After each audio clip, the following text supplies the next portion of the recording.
બોમ્બની ધમકી ભર્યા ઈમેલ મોકલનાર મહિલા ઝડપાઈ ગઈ છે। દિલ્હીની ચાણક્યપુર પોલીસે મહિલાને ઝડપી પાડી છે। છેલ્લા કેટલાક મહિનાઓથી બોમ્બની આપતી હતી ખોટી માહિતી। ઝડપાયેલી મહિલાનું નામ સીમા લોહુમી છે। મહિલા મૂળ ગુજરાતના અમદાવાદની રહેવાસી છે। અત્યાર સુધીમાં મહિલાએ 200થી વધુ ઈમેલ મોકલ્યા હોવાનો પણ ખુલાસો થયો છે અને આ એ જ ઈમેલ હતા જેના કારણે એજન્સીઓની ચિંતાનો માહોલ સર્જાતો હતો।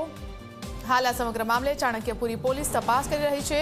18 જૂને ફરી એકવાર ધમકીભર્યો ઈમેલ મળ્યા બાદ તપાસ તેજ કરવામાં આવી હતી। વધુ વિગતો લઈશું સંવાદદાતા ઉદય રંજન આપણી સાથે ફોન લાઈનથી જોડાઈ ગયા છે। ઉદય, જેના કારણે જે અલગ અલગ રાજ્યો કે જે કહેવાય કે અલગ અલગ જિલ્લાઓની પોલીસ દોડતી થઈ હતી, સતત પોલીસે સ્ટ્રેસમાં રહેતી હતી કારણ કે વારંવાર ધમકીઓ આપવામાં આવતી હતી અને આખરે આ મહિલા પકડાઈ ગઈ છે, તો પોલીસે આખું ઓપરેશન કેવી રીતે પાર પાડ્યું?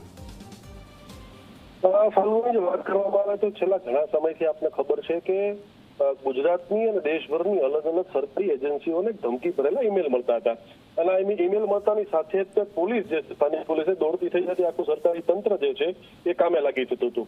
ત્યારે દિલ્હી પોલીસની ચાણક્યપુર પોલીસ જે છે એને સફળતા મળી છે। આનું કનેક્શન જે છે સીધું ગુજરાત સાથે જોડાયેલું છે કારણ કે જે મહિલાની ધરપકડ કરવામાં આવેલી છે તે મૂળ અમદાવાદની છે, જેની ઉંમર 41 વર્ષની છે, જેનું નામ છે સીમા લોહીમી। અત્યારે જે છે એની ધરપકડ કરી લેવામાં આવેલી છે અને ફેબ્રુઆરી 2026 થી લઈ અત્યાર સુધીમાં દેશભરમાં આ મહિલાએ કુલ 200 જેટલા આવા ધમકી ભરેલા ઈમેલ કરી ચૂક્યું હોય એવું પ્રાથમિક તપાસમાં સામે આવી ચૂક્યું છે ફાલ્ગુની।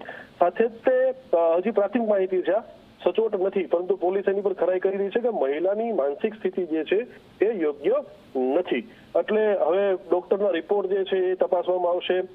મહિલાના પરિવારમાં કોણ કોણ છે, કોઈ કામ ધંધો વ્યવસાય કે નોકરી કરે છે કે નથી કરતી, એની આસપાસની તમામ બાબતોની જે છે પૂછપરછ કરવામાં આવશે। ત્યારબાદ જે પોલીસ છે એની માનસિક સ્થિતિ ઉપર નિર્ણય આવશે।